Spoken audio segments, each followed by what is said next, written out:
Hey, what is going on, guys? In this video today, we're going to be going over 5 things that all great console Fortnite players do. I'm basically going to be sharing 5 skills that I think are really underrated when it comes to being a successful Fortnite player, especially on console. And one of my main goals with this is to make sure all the things I talk about aren't super obvious. Of course, having good aim or fast building are important skills that most really good players are going to have, but everybody already knows that, so what's the point of talking about it? So without further ado, let's get right into it.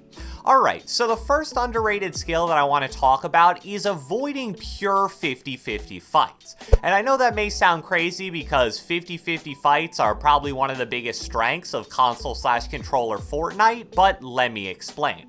It is absolutely true that if you take a controller and a mouse and keyboard player, place them in a box where they aren't allowed to build, and give them both 200 health with the same rarity SMG, the controller player is probably going to win a solid 60 to 65% of the time.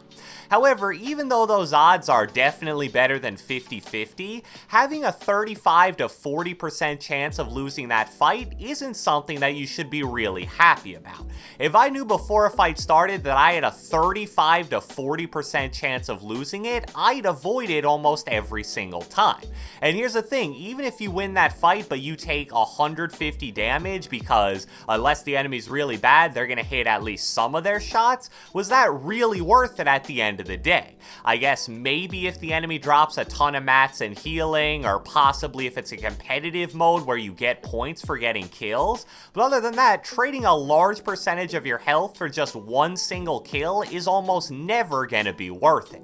Something that a lot of people don't realize about the quote-unquote 50-50 fights that really great controller players take is that most of the time they aren't really 50-50 fights at all. A great example of this is when you phase into someone's box as they're turbo building the front wall. That may seem like a 50-50, and people will commonly call it a 50-50 just because it simplifies things a bit, but that's really not the case at all. When you jump into that player's box, it's going to take them a solid half second to react once you phase in, and they're also starting the fight with the building menu in their hand instead of a weapon. That really isn't anything near a 50-50. I'd call that specific situation more like an 80-20 or maybe even 90-10.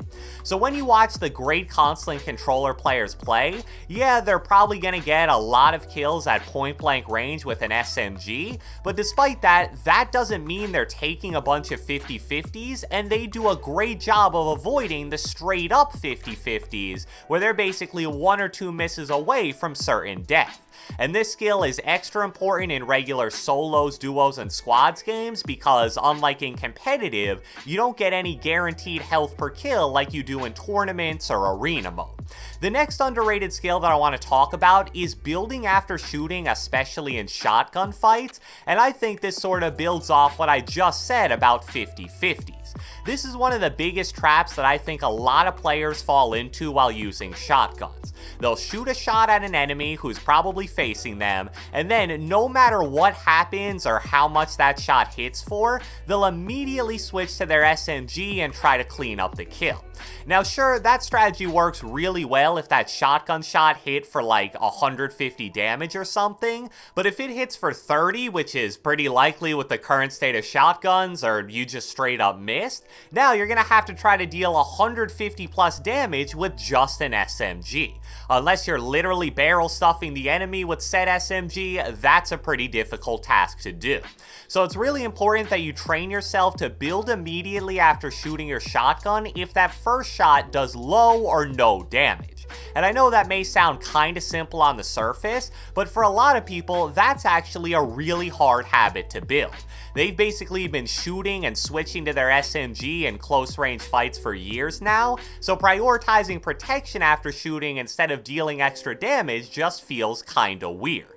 One small tip I can give for this is something that I've shared once or twice before, and it's for controller players only. If you shoot your shotgun and then while still holding RT RT/R2, press B/circle, you'll actually immediately place down a wall. By pressing B/circle, you open your building menu, and since you still have RT/R2 held down because you just shot, that's also your wall button, so that wall instantly places. May sound a little confusing, but if you try it out, you'll see that it does work. So that's way simpler and 1 to 2 less button clicks than how most people normally place a wall after shooting, so some of you guys may find it helpful.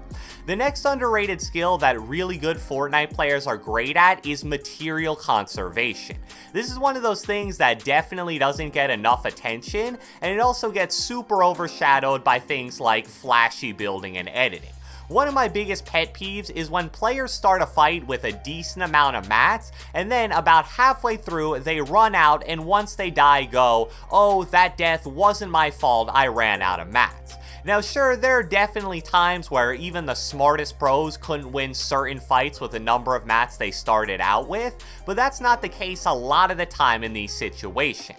If you go into a fight with say 500 mats and you start off by doing a double ramp floor wall ramp rush and then cranking 4 to 5 full 90s in a row, you're gonna be out of mats before the action really even starts. If you die in that situation, you have nobody to blame but yourself.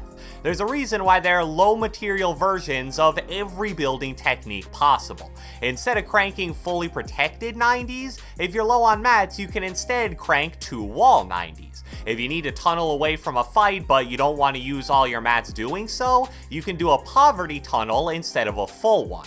The great players know when it's time to use a lot of materials versus when it's time to build and play in a very material cheap way. You want to make sure you aren't using too many materials too early while fighting, and also revolve your playstyle in any given fight around the number of materials you have. You have nobody to blame if you run out of materials in the middle of a fight because you're just spamming retakes over and over again even though you started with 400 mats. With the next underrated important skill, I'm going to get really specific here, breaking out builds in build fights. Again, definitely not a skill that people think about very much, and I have a feeling some people really wouldn't even consider it a skill at all. But as someone who's played a lot of 1v1s against really good players over the years, trust me, it most definitely is. I'll never forget the first time I 1v1'd Aiden all the way back in maybe season 7 or 8, and at the time he was considered one of the best 1v1 players out there. So I was expecting him to beat me to high ground pretty much every time and win mostly because of that. But that really wasn't the case at all. I would frequently get better starts and nail retakes against him to get high ground, but I would never be able to keep it because he was so good at breaking me out. He would always find the perfect angle to where I would know he was breaking me out. It wasn't some kind of secret, I could hear it, but I still couldn't get a shot on him because of his angle. So he'd break me out while staying safe the entire time, and then as I was falling, I obviously couldn't build, so he'd use that time to take high ground from me. And I don't want you guys to think this only applies to 1v1s because it definitely doesn't. It applies to any build fight where the enemy goes for high ground. If you can get really good at safely chopping down the enemy from a good angle, it's basically an uncounterable strategy and a much more material efficient way to force the enemy off of high ground compared to something like retakes. The fifth and final underrated skill in this video is being able to consistently heal in a fight. Again, I know on the surface that may not really seem like a skill, but trust me, it is. When your opponent knows that they've tagged you for a good amount of damage, their main goal is immediately going to be to pressure you and prevent you from getting off any kind of healing. Because of that, even something as simple as staying safe for 3 to 5 seconds to drink minis or a big shield can be a really difficult task. In most situations, it's going to take a lot more than just boxing up with a ramp in front of you.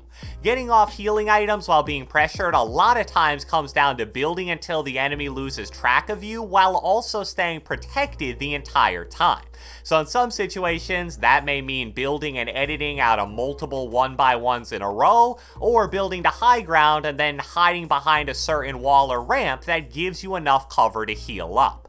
If you watch the really good Fortnite players play, you'll see that they're always able to temporarily and safely disengage for long enough to heal, but then with the more average players, they kind of just build a 1-by-1, and if that gets pressured, they really have no clue what to do next. In their mind, it's kind of like, do I hold the wall and not heal, or heal and let the enemy get in? You should never have to choose between those two options because they're both pretty bad in reality. So I hope you guys enjoyed this video, and if you watched the entire thing, be sure to let me know with a comment down the comment section below. What is a skill that you personally think is really underrated in Fortnite?